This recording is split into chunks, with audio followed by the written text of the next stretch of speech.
Is civil disobedience always nonviolent? Have you ever wondered if civil disobedience can ever turn violent? This question is especially relevant when we look at the context of the American Civil War and the abolitionist movement. Civil disobedience is often seen as a peaceful way to protest against unjust laws. Henry David Thoreau, a key figure in this philosophy, argued for nonviolent resistance in his Civil Disobedience. He believed that individuals should follow their conscience rather than comply with laws they viewed as unjust. This idea gained traction during the American Civil War, a time when many were fighting against the institution of slavery. Abolitionists employed various nonviolent methods to challenge slavery. They organized public protests, refused to pay taxes, and participated in boycotts.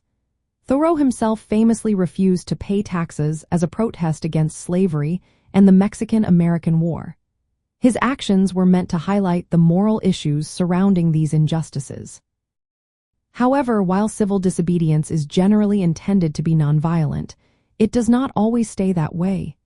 The atmosphere during the American Civil War was charged with tension. Sometimes, peaceful protests could escalate into violence, either from the protesters or in response to the authorities.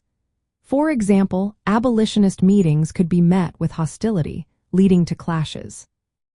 Practical examples of civil disobedience during this era included acts of defiance like Thoreau's tax refusal and public demonstrations against slavery.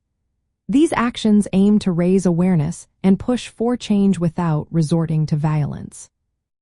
In summary, civil disobedience is primarily a nonviolent approach to challenging unjust laws. However, the context and reactions of those involved can influence whether it remains peaceful.